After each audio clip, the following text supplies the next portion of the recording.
மாம்பழம் சின்னத்துக்கு வாக்கு சேகரிக்க சென்ற பாமக வேட்பாளருக்கு பொதுமக்கள் மலர் தூவி மகிழ்ச்சியுடன் வரவேற்றனர். காஞ்சிபுரம் மக்களவை தொகுதியில் களம் காணும் பாமக வேட்பாளர் ஜோதி வெங்கடேசன் செங்கல்பட்டு அருகே சிங்கப்பெருமாள் கோவில், ஆப்பூர், திம்மாவரம் உள்ளிட்ட கிராமங்களில் வாக்கு வேட்டையாடினார். அவரை பாமகவினரும் கூட்டணி கட்சியினரும் ஊர்திகள் அணிவகுக்க உற்சாகத்துடன் அழைத்து சென்றனர்.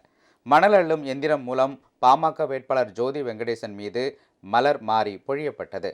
செய்யூர் அருகே மடையம்பாக்கம், வேட்டைக்காரக்குப்பம் உள்ளிட்ட பகுதிகளில் பாமக வேட்பாளருக்கு ஆதரவாக திண்ணை பரப்புரை மேற்கொள்ளப்பட்டது.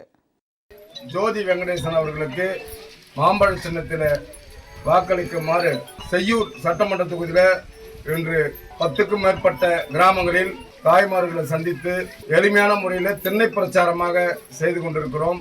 நரேந்திர மோடி அவர்கள் மீண்டும் இந்திய நாட்டின் பிரதமராக வந்தால் அவர் செய்கின்ற சாதனைகள், அந்த விவசாயிகளுக்கு கொடுக்கின்ற 6000 ரூபாய் போன்ற பல்வேறு வசதிகளை அவர் தான் செஞ்சு கொடுக்குறாரு. அவருக்கு தான் நாங்கள் ஓட்டு போட முடியும் என்று தாய்மார்கள் முடிவெடுத்துள்ளார்கள்.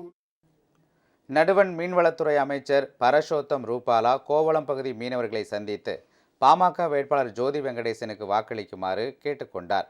மயிலாடுதுறை ஒன்றியத்துக்குட்பட்ட பகுதிகளில் பாமக வேட்பாளர் ம.க. ஸ்டாலினுக்கு வாக்கு சேகரித்தார். அவருக்கு வெற்றி திலகமிட்டும், சால்வை அணிவித்தும், வெடிவெடித்தும் மக்கள் உற்சாகமாக வரவேற்றனர். கடலூர் மக்களவை தொகுதி பாமக வேட்பாளர் தங்கர் பச்சான் விருத்தாச்சலம் சட்டப்பேரவை தொகுதிக்குட்பட்ட 50க்கும் மேற்பட்ட கிராமங்களில் தீவிர பரப்புரை மேற்கொண்டார். விவசாயிகளின் பிரச்சனைகளுக்கு முதலில் குரல் கொடுக்கும் கட்சி பாமக மட்டுமே என அவர் கூறினார். இன்னைக்கு ஒரு பவுன் என்ன விலை? 50,000 ரூபா. ஒரு மூட்டை முந்திரி கட்ட விலை 6,500 ரூபா. இந்த விவசாயி என்ன பண்ணுவான்? எப்படி உயிர் வாழ்வான்? எத்தனை லட்சக்கணக்கான ஏக்கர் முந்திரி இந்தியாவிலே அதிகமாக அங்கே தான் விளையுது. வயிற்றுச்சலில் வாழுது என் மக்கள்.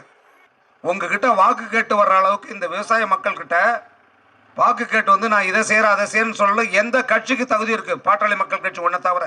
மயிலாடுதுறை மாவட்டத்தில் மருத்துவக் கல்லூரி அமைப்பதற்கும், சட்டக்கல்லூரி அமைப்பதற்கும், கேந்திர வித்யாலயா பள்ளி அமைப்பதற்கும், கொள்ளிடத்தினுடைய குறுக்கே தடுப்பணைகள் கட்டுவதற்கான கோரிக்கை வைத்து வந்து கொண்டிருக்கிறோம்.